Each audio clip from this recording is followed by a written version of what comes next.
ആറളം ഫാമിൽ തമ്പടിച്ചിട്ടുള്ള കാട്ടാനകളെ ആറളം വന്യജീവി സങ്കേതത്തിലേക്ക് തുരത്തി ഓടിക്കാനുള്ള ശ്രമം ഞായറാഴ്ച പുനരാരംഭിക്കും. 8 ദിവസം നീളുന്ന ആനത്തുരത്തൽ 2 ഘട്ടങ്ങളിലായാണ് നടപ്പിലാക്കുന്നത്. ആറളം ഫാമിൽ ചേർന്ന ജനപ്രതിനിധികളുടെയും വകുപ്പ് അധികൃതരുടെയും സംഘടനാ പ്രതിനിധികളുടെയും അവലോകന യോഗത്തിലാണ് തീരുമാനം.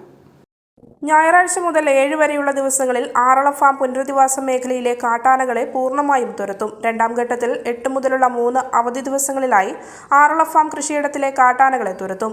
ആറളം ഫാമിൽ ചേർന്ന ജനപ്രതിനിധികളുടെയും വകുപ്പ് അധികൃതരുടെയും സംഘടനാ പ്രതിനിധികളുടെയും അവലോകന യോഗത്തിലാണ് തീരുമാനം. ആന തുരത്തലിന് മുന്നോടിയായി ആവശ്യമായ സാഹചര്യമുണ്ടെങ്കിൽ 144 വകുപ്പ് പ്രകാരം പ്രഖ്യാപിക്കുമെന്ന് സബ് കളക്ടർ സന്ദീപ് കുമാർ യോഗത്തെ അറിയിച്ചു. പുനരധിവാസ മേഖലയിൽ മൈക്ക് പ്രചരണവും നടത്തും.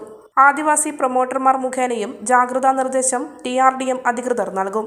കഴിഞ്ഞ 19-ന് ആരംഭിച്ച ശ്രമങ്ങളുടെ തുടർച്ചയായാണ് അവലോകന യോഗം ചേർന്നത്. ആറളം ഫാം സ്കൂൾ പ്രധാനാധ്യാപകൻ T. തിലകൻ നൽകിയ പരാതിയെ തുടർന്ന് കളക്ടർ ആനത്തുരത്തൽ വീണ്ടും നീട്ടിവെക്കുന്നത് സംബന്ധിച്ച് നിർദ്ദേശം നൽകിയിരുന്നു.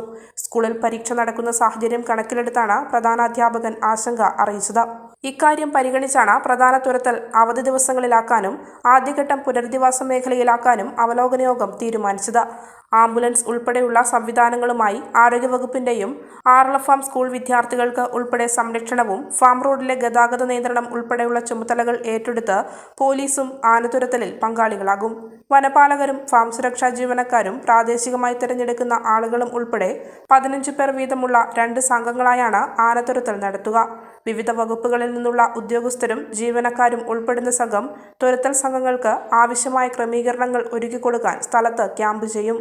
പുനരധിവാസ മേഖലയിലെ തുരത്തൽ സമയത്ത് ആവശ്യമായ റോഡുകളിൽ ഗതാഗതം നിരോധിക്കും. ഫാം കൃഷിയിടത്തിലെ കാട്ടാനകളെ തുരത്തുന്ന സമയങ്ങളിൽ പാലപ്പുഴ, കക്കുവ, ഓടൻതോട്, വളയംചാൽ ഉൾപ്പെടെയുള്ള എല്ലാ റോഡുകളിലെയും ഗതാഗതം തടയും. അവലോകന യോഗത്തിൽ സബ് കളക്ടർ അധ്യക്ഷത വഹിച്ചു. Iritty block panchayat president K. Velayudhan, Aralam ഗ്രാമപഞ്ചായത്ത് president KP Rajesh, Kannur DFO S. Vaishakh, flying squad DFO Ajith K. Raman, TRDM site manager C. Shaiju, Kottiyoor ranger Sudheer Naroth, Aralam assistant wild life warden P. Prasad, RRT deputy ranger M. Shiny Kumar, വിവിധ കക്ഷി പ്രതിനിധികളായ അജയൻ പായം, ആന്റണി ജേക്കബ്, ഗോട്ടി കൃഷ്ണൻ, K. സാദത്ത്, സുരേഷ് എന്നിവർ സംസാരിച്ചു. ഡിപ്പാർട്ട്മെന്റ് സഹായം വേണം. പിന്നെ പോലീസ് പല സമയങ്ങളിലും നമ്മൾ നേരിട്ട പ്രതിസന്ധിയാണ്. ആനയെ ഓടിച്ച് ഈ 2-3 റോഡുകൾ കടത്താനുണ്ട്.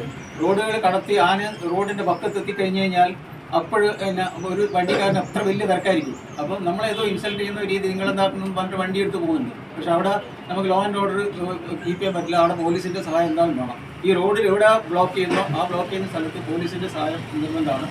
പിന്നെ അതുമാത്രമല്ല, ഇവിടുന്ന് ഓടിച്ചു കഴിഞ്ഞാൽ ആന മറ്റു ഭാഗങ്ങളിലേക്കും പിന്നെ ഇതിൻ്റെ പ്രശ്നങ്ങൾ ഉണ്ടാകാനും അതിൻ്റെ കോൺസിക്വൻസ് നമ്മൾ മനസ്സിലാക്കിയാലും അതിനുള്ള പിന്നെ പരിഹാരം നമ്മൾ കാണുകയും ചെയ്യണം. ലോങ് ടേം പരിഹാരമാണ് അപ്പുറത്തൊക്കെ കയറുന്നത്. അത് ഈ പ്രശ്നങ്ങൾക്ക് പരിഹാരമാവുമെന്ന് പരിശോധിക്കേണ്ടതുണ്ട്. എന്നാലും അപ്പുറത്തും വെജിറ്റേഷൻ ഉണ്ടാവും. ആയിക്കോട്ടെ, കുട്ടികളായിക്കോട്ടെ, ഈ അവിടുത്തെ ആനകൾ കയറി കഴിഞ്ഞാൽ മറ്റുള്ള ഭാഗങ്ങൾക്ക് പ്രശ്നങ്ങളുണ്ടാവും. അപ്പോൾ അതും നമ്മളൊന്ന് പരിശോധിക്കണം.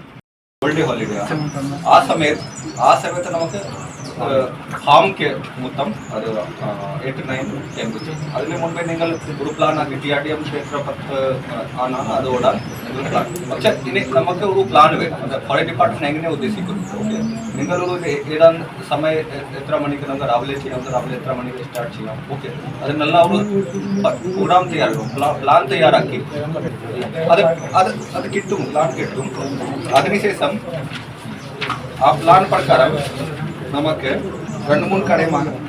ഫസ്റ്റ്, നമുക്ക് ആ സമയത്ത് നമുക്ക് കുട്ടികളെ സംരക്ഷിക്കാൻ ആവശ്യമുണ്ട്. നമുക്ക് സ്കൂളിലെ കുട്ടികൾ അത് നമുക്ക് തീരുമാനം എടുക്കും. ഈ നമുക്ക് എല്ലാ ഈ ട്രാവൽ പ്രൊമോട്ടേഴ്സ്മാർ കഴിക്കാൻ ആവശ്യമുണ്ട്. അത് നമുക്ക് സൈഡ് മാനേജർ നോക്കാം. പോലീസ്ക്ക് നമുക്ക് 144 ആവശ്യമുണ്ട്. അത് ഉത്തരവ് അത് മാത്രമേ ഇല്ല, പോലീസ്ക്ക് നിർബന്ധമായി അത് ഇംപ്ലിമെൻറ്റ് ചെയ്യാൻ അത് നിർദ്ദേശം കൊടുക്കുക. സ്കൂളിലേക്ക് നമുക്ക് മാനേജ് ചെയ്യാം. മെഡിക്കൽ ടീം ആവശ്യമുണ്ട്. നമുക്കൊരു മെഡിക്കൽ ടീം ആ സമയത്ത് ഇവിടെ ഉണ്ടാവും.